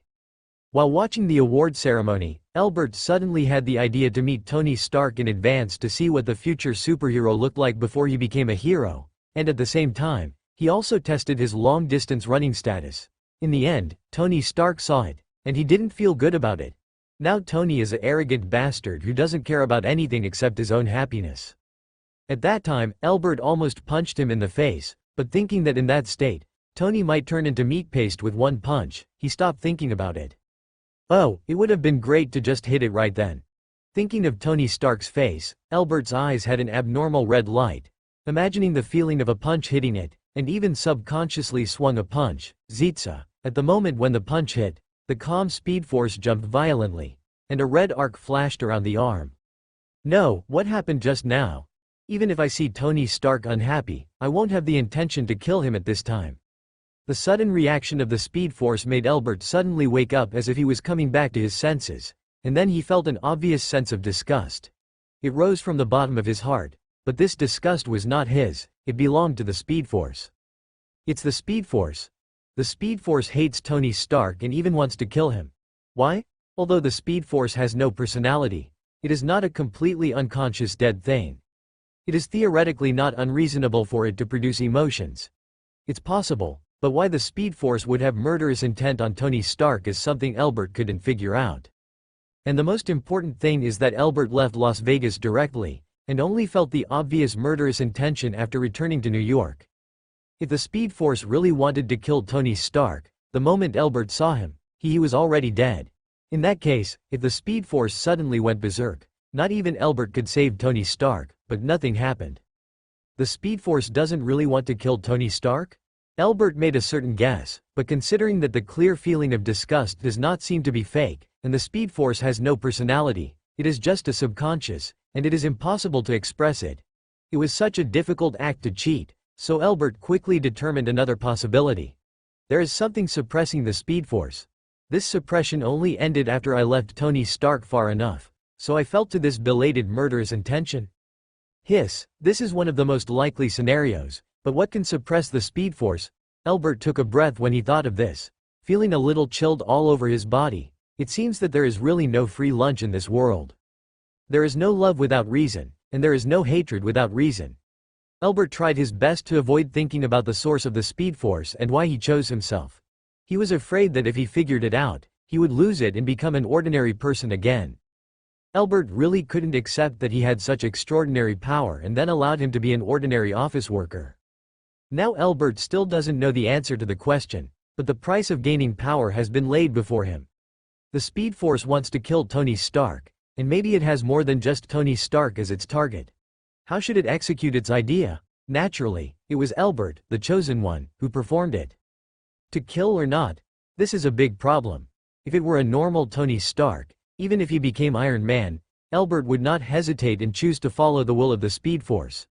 But if there is something inside or around Tony Stark, the existence of the Speed Force is enough to suppress it, so even if he has the intention, he doesn't have the power.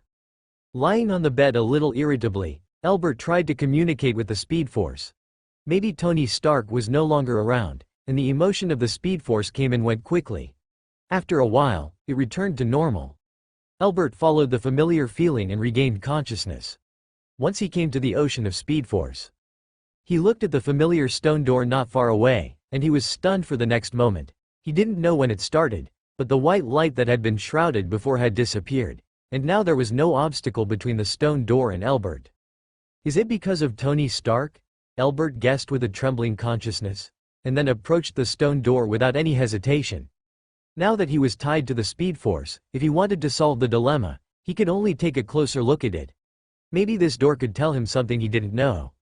In front of the stone door, Albert's consciousness extended with the help of the Speed Force and touched the door with complex patterns. Albert thought it might be a painting. No, not just one painting, but many paintings stacked together. The lines are mixed together, making it impossible to see the content of any one picture at all. Wait, this is the symbol of the Speed Force?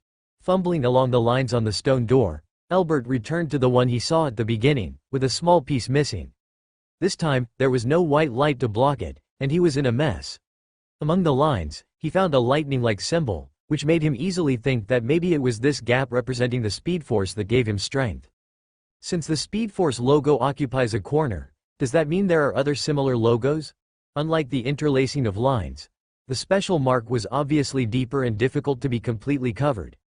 Albert observed more carefully and finally made a new discovery at another location. It was a circle with several signs forming a circle, and inside the circle, there were also two vague signs. Albert couldn't identify what all the signs looked like, but he could determine that there were 9 in total, and one was particularly clear. That is the simplest one, consisting of only a few strokes, 2 horizontal lines up and down, and a hollow circle in the middle. Albert recognized this logo. It belonged to the Green Lantern Corps. Then this entire pattern represents the 9 Lantern Corps. The power of colored light is also one of the strongest energies in the DC universe. This is an omega shape, Darkseid's omega ray. Then the mass below is the anti-life equation. Wait a minute, I didn't pay attention at first. Here are Superman's logo, Batman, and it should be Wonder Woman's logo. These are the vital core of the DC universe. After careful inspection, Albert found some more vaguely identifiable symbols. Some he recognized, and some he didn't understand what they meant, but these all came from the same world, parallel to the Marvel multi-universe, DC multi-universe, the birthplace of the Speed Force. In other words, behind this door is the DC universe? Albert's previous conjecture seems to be correct. If he really endures some kind of irresistible crisis, this door may be his hope of escape. But how do I open it? He finally figured it out, but Albert still had no idea what to do to open the door, and there was also a pulling feeling in the Speed Force. This was a sign that he was about to be kicked out of the Speed Force. Albert thought for a while. He used all his strength to control all the speed forces around him that could be controlled by him, and stabbed the stone door fiercely like a desperate move. Boom! As if someone had hit his head with a hammer, Albert got up from the bed in a daze. He felt some liquid flowing out of his nose and ears. When he stretched out his hand, it was full of blood. It seemed that he had finally his attempt to commit suicide was so successful that he almost actually died. After resting on the bedside for half an hour, Albert felt that the dizziness subsided and the world became clear before his eyes. He quickly went to the bathroom to find a spare medical kit and wiped the blood on his face. Fortunately, he had the speed power to speed up the healing, so the amount of bleeding was not large, otherwise he would have been the first speedster to die from blood loss. Although it's almost finished, it's not completely useless. At least I know how to open the door, and why the Speed Force wants to kill Tony Stark.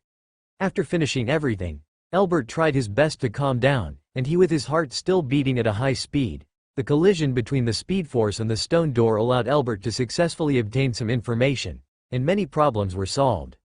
First of all, the Speed Force does not necessarily kill Tony Stark, but killing Tony Stark can open the door faster. What blocks that door is not the power of the DC Universe, but the power of the Marvel Universe. This is an invasion. Behind that door is the channel for the DC Universe to infiltrate into the Marvel Universe.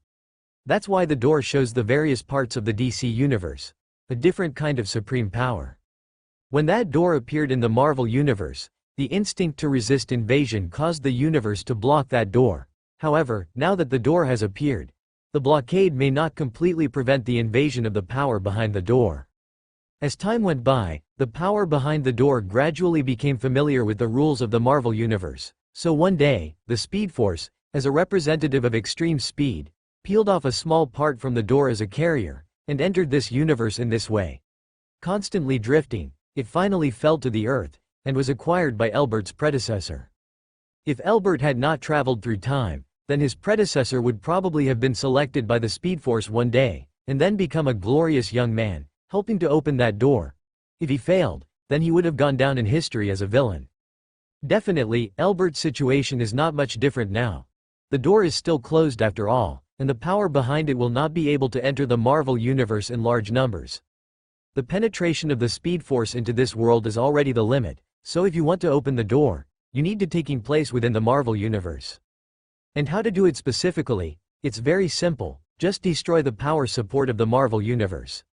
As long as the power of the Marvel Universe is weakened to a certain extent, the power behind the door can directly and violently open the door without unblocking it. Every life or a powerful force is the supporting force of the universe, and the more special the life or force, the stronger the pillar it represents. As a sun-like superhero, Tony Stark there is no doubt that he is one of the strongest pillars of life. That's why the Speed Force showed such obvious emotions when it saw Tony. However, the Speed Force alone is still weak in the Marvel Universe. When it comes to fighting against the protective power of Tony Stark, it obviously falls behind. Being at a disadvantage, Albert had no reaction at all. I don't really want to confront Stark. This is indeed a much smaller problem than before. What a small ghost. It's obviously more terrifying, right? Albert, who knew the truth, was simply desperate. He originally thought that he could do whatever he wanted with the Speed Force, but it turned out that the price it's terrible to actually be against the whole world. Destroying the power support of the universe is obviously a no-brainer, but not doing it is also not a good choice. While blocking the door, the power of the Marvel Universe is also wearing away the stone door. The white light on the stone door is a kind of protection. And that protection has disappeared. This means that the Marvel Universe has recovered after the initial invasion. This is still its home field after all. If it continues, it will be a matter of time before the stone gate is completely wiped out. But if the stone door is obliterated, what will Albert do, apart from anything else? The Speed Force will definitely disappear if it has no source. What's more, when the Shimon is weak to a certain extent, the Speed Force it throws will definitely be perceived. If there is a person in your house who uses the power of the enemy, what will you do? Albert doesn't have to think about it to know what his end will be. Now he is tied to the Speed Force and even the stone door. If the door is open, he will live. If the door is closed, he will die. No one would choose to die if they could live, even if it meant fighting a universe. Albert has already died once, and he doesn't want to experience the horror of death a second time, so he must complete the mission of the Speed Force. For this, he almost has to bury more than half of the world's lives, and he has a time limit. This is a basically impossible task. If he starts to destroy lives, no matter what the reason is, he will face the resistance of countless people. Although the Speed Force is strong, it will definitely be beyond his power by then. But just because he can't complete it doesn't mean that others can't complete it. Albert hasn't forgotten the problem he was worried about at the beginning, Thanos' disaster of destruction, using 6 infinite gems to instantly destroy half of all life in the universe. This is Albert's only chance to succeed. By then, the Marvel Universe will be in an extremely weak state.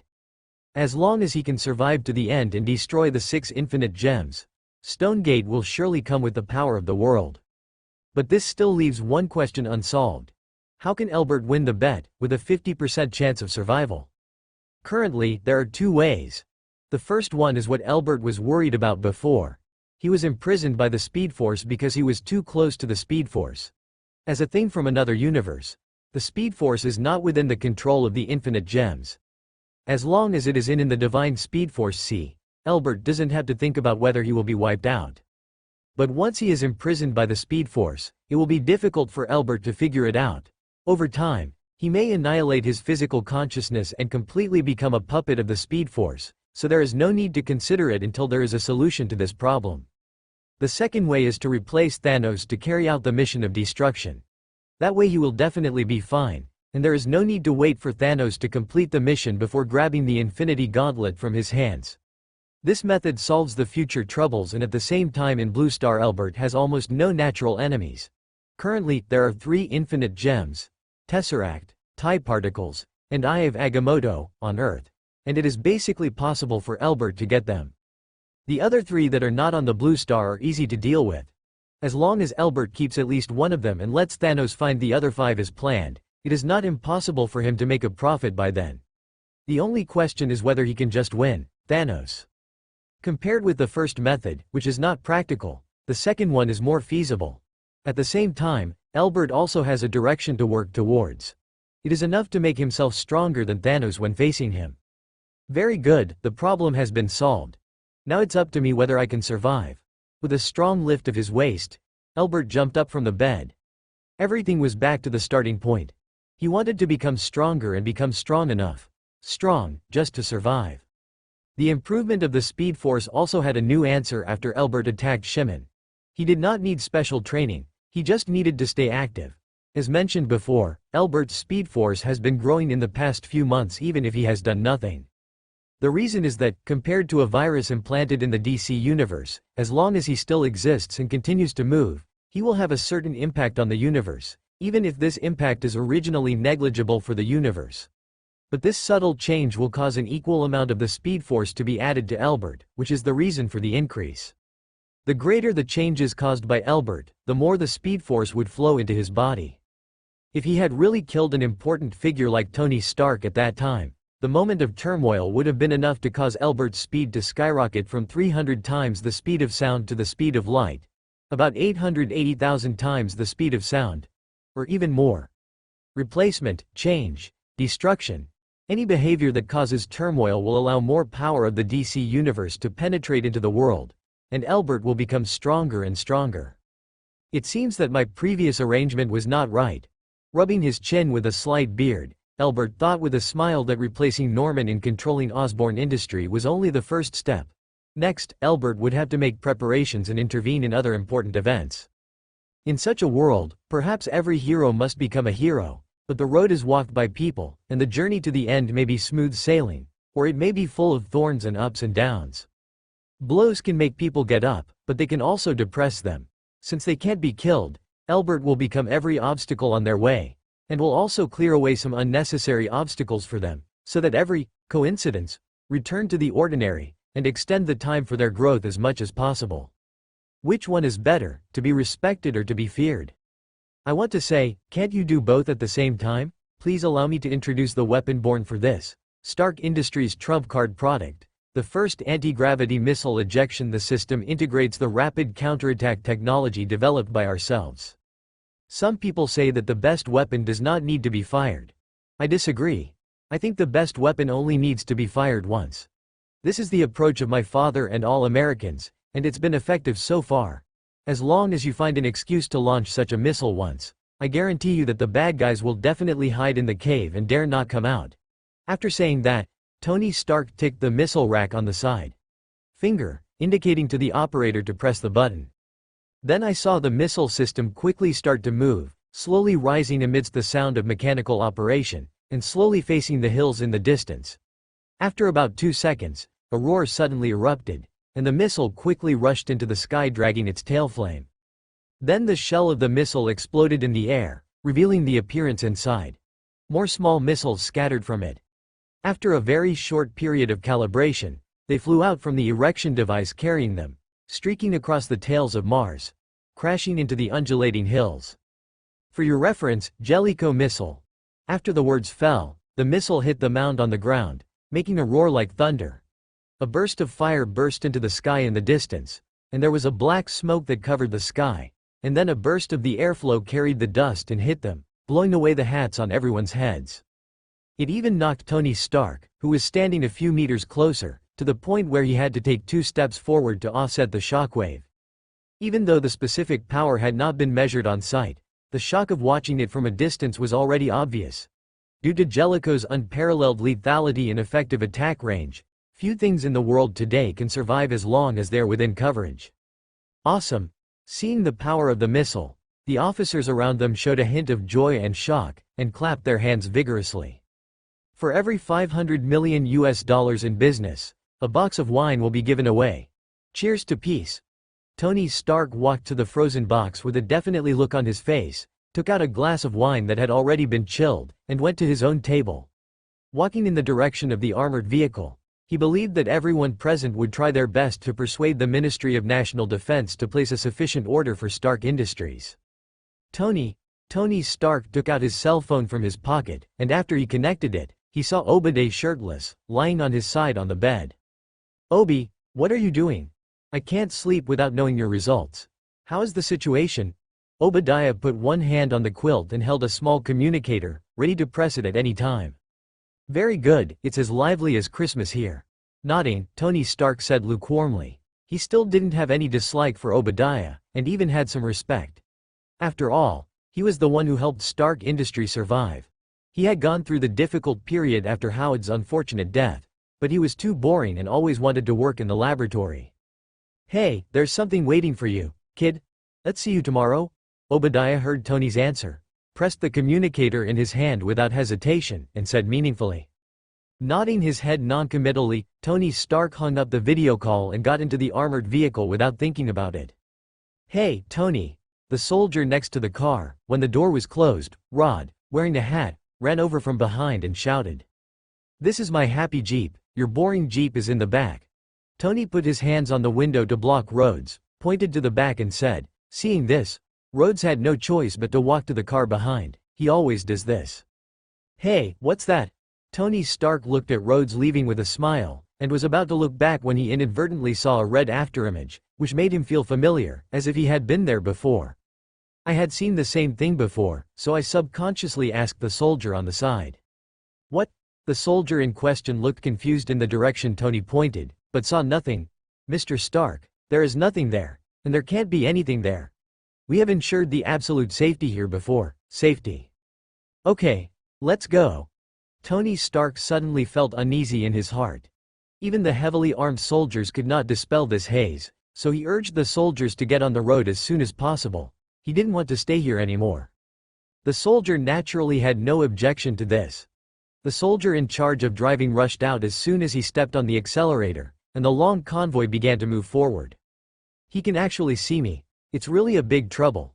Beside a mound some distance away from the convoy, Elbert frowned. He was around Stark before and wanted to see what the force protecting Stark would do to him. What kind of impact he had, but before he got too close, he felt Stark's eyes on him, which was simply unbelievable. Even soldiers with excellent eyesight would not be noticed if they walked past them at Elbert's speed, but from such a distance, Tony Stark could faintly feel his presence, which was undoubtedly a surprise to him. Very bad news. And this doesn't seem to be the first time. Tony Stark may have seen him before in Las Vegas. He also felt it when he left, but he didn't pay attention because of the stalemate between the Speed Force and the power of this world. That's all. "You can't see me in person, but you can perceive my existence within a certain range. Should I say that your sixth sense is amazingly powerful?" Elbert curled his lips in displeasure and looked at the horror less than 50 meters away. Molecules are using crude launchers to launch bombs one after another, undoubtedly products of Stark Industries. It seems that our genius Mr. Stark will suffer the consequences. Who are you? Raza quickly pulled out his pistol and looked warily at the man who suddenly appeared behind him. A slightly ferocious mask covered the man's head, making it difficult to see him clearly. But as a warlord who has experienced life and death for a long time, he knows very well that the other party is an absolutely dangerous person. The person who saved you, don't be so nervous.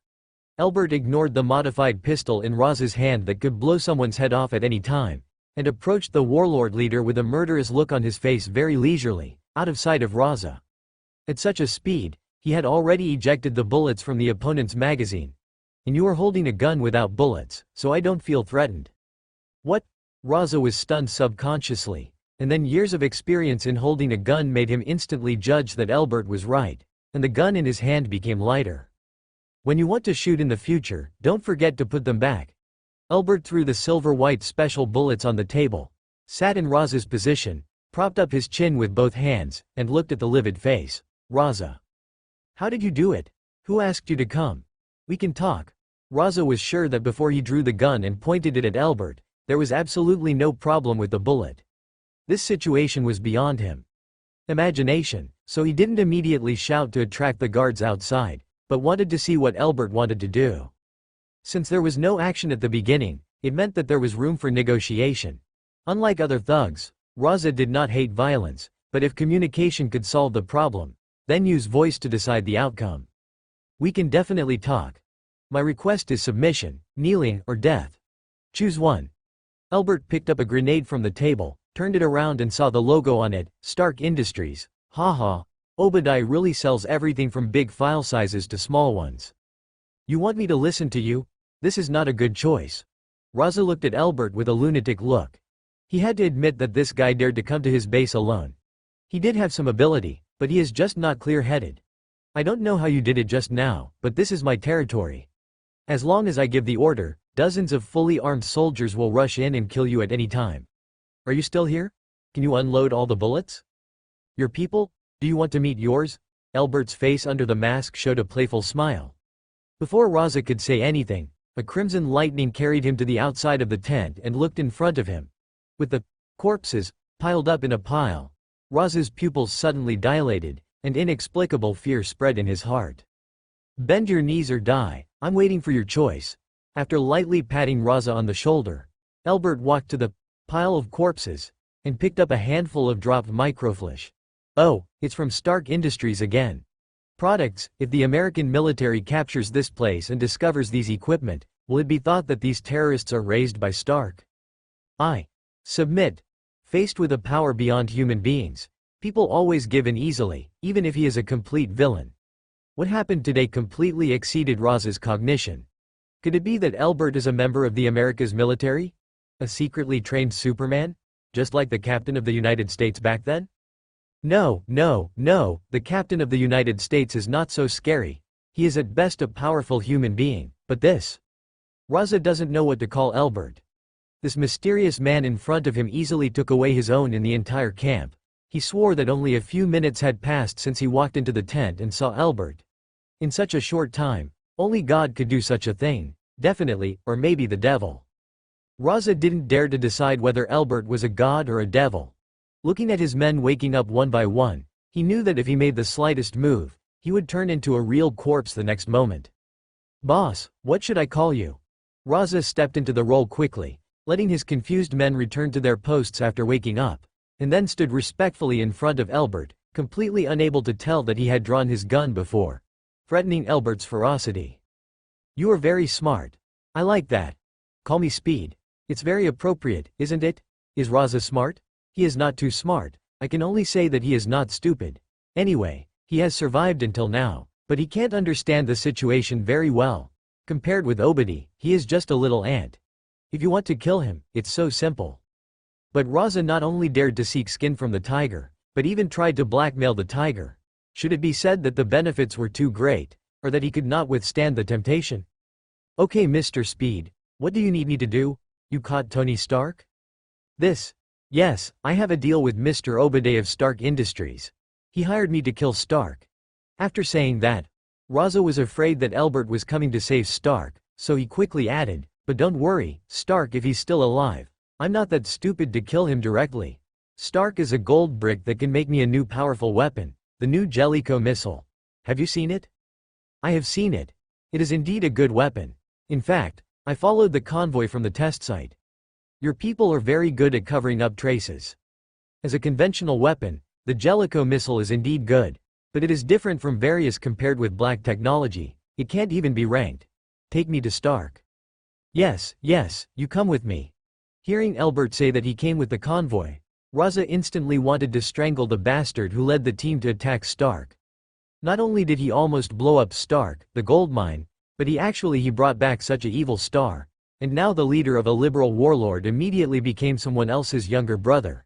He suddenly regretted that he should not have accepted this deal because of greed. Lord Godspeed, do you want to open the door? Drove from the camp to the cave where Tony Stark was imprisoned. Lazar led the way in person with a look of shamelessness on his face, which indeed shocked the eyes of many of his subordinates, but seeing that his boss was so respectful, they did not dare to be presumptuous. They stood on both sides of the corridor in an orderly manner, with their heads held high and their chests held high. No need. With the medical conditions here, can Stark be saved? Looking through the surveillance window into the cave, two terrorists and a doctor named Yinsen were performing emergency surgery on Stark. Elbert just glanced at it. I couldn't help but look back and asked, this can no longer be said to be simple. There is no medical condition at all. Stark can survive. He is worthy of being the protagonist. It should be okay. When asked by Elbert, Raza replied uncertainly. In his opinion, a dead horse is treated as a living horse doctor. After he is cured, he will let Stark make him a weapon to save him. If he doesn't come back, he can also ask Oba to pay for it, and he won't lose at both ends. But judging from Elbert's attitude, it seems that he doesn't want Stark to die, so he cautiously added, should we transfer him to the hospital? Hospital? Are there any good hospitals nearby? In his current condition, he can go to see God even if he moves. How do you transfer him? And I can guarantee that if you dare to send him to the hospital, the US military will be able to transport you tomorrow. Destroyed. Elbert asked angrily, leaving Raza speechless. Let them continue and see if Stark's life is strong enough. After saying that, Elbert turned around and left.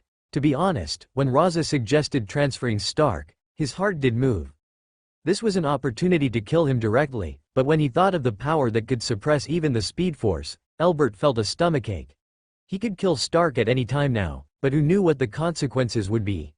Elbert, who had already planned his way out, didn't want to die a big death now. Definitely, if Stark failed to survive and died suddenly during the operation, it would have nothing to do with him, but it was impossible to think about it. Sure enough, a few hours later, someone came to inform Raza that Stark had been rescued.